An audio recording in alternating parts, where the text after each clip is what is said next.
Les vaccins, j'ai bien compris que vous étiez perdus parce qu'il y a vraiment beaucoup de notions maîtrisées et surtout parce que depuis que j'ai parlé de mon e-book sur les stupes et assimiler les stupes, vous êtes nombreux à m'envoyer un message pour dire est-ce que tu pourrais faire la même chose pour la vaccination? Pourquoi pas? Ça va être un travail titanesque et je suis pas sûre que l'e-book ce soit le meilleur truc, mais du coup je réponds au max de questions que vous me posez tout le temps en DM. Premièrement, comment on fait quand une personne ne vient pas au bon moment pour la dose, c'est-à-dire qu'elle vient beaucoup plus tard? Et bah c'est pas grave parce que chaque dose injectée compte. Quand on parle de durée entre deux doses, c'est la durée minimale pour stimuler l'immunité. Mais si on attend plus longtemps, c'est pas très grave. Donc du coup, on reprend juste le schéma vaccinal là où la personne s'est arrêtée. Deuxièmement, combien d'injections maximales on peut faire à la pharmacie? 4 vaccins max sur 2 sites d'injection différents et en fait en gros on fait les vaccins à entre 2 à 2,5 cm d'écart. D'ailleurs j'ai découvert qu'il n'y avait absolument aucun texte de loi où c'était écrit noir sur blanc qu'à la pharmacie on était dans l'obligation de vacciner dans le deltoïde. On parle de site d'injection et en fait on est dans l'obligation de maîtriser la zone etc. C'est-à-dire qu'il faut qu'on ait été formé sur cette zone là et la plupart des organismes de formation nous forment pour le deltoïde.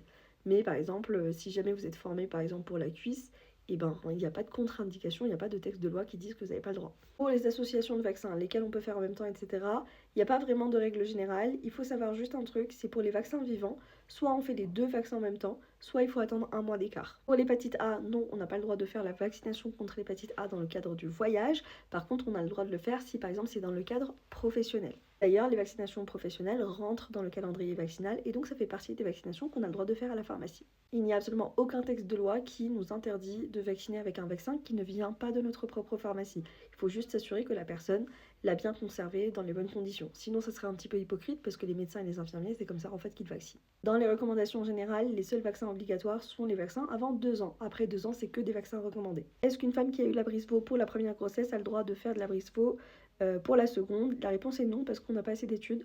Donc du coup, si elle a eu la Brisevaux pour la première, il faut le Beyfortus pour le bébé pour la deuxième grossesse, enfin pour les grossesses qui suivent. Est-ce qu'on peut interchanger Prévenard et Capvaxive? Non, ils n'ont pas la même composition. Est-ce que si on a fait le Prévenard 20, est-ce qu'on peut faire le Capvaxive juste après parce que du coup c'est pas les mêmes sérotypes? Non.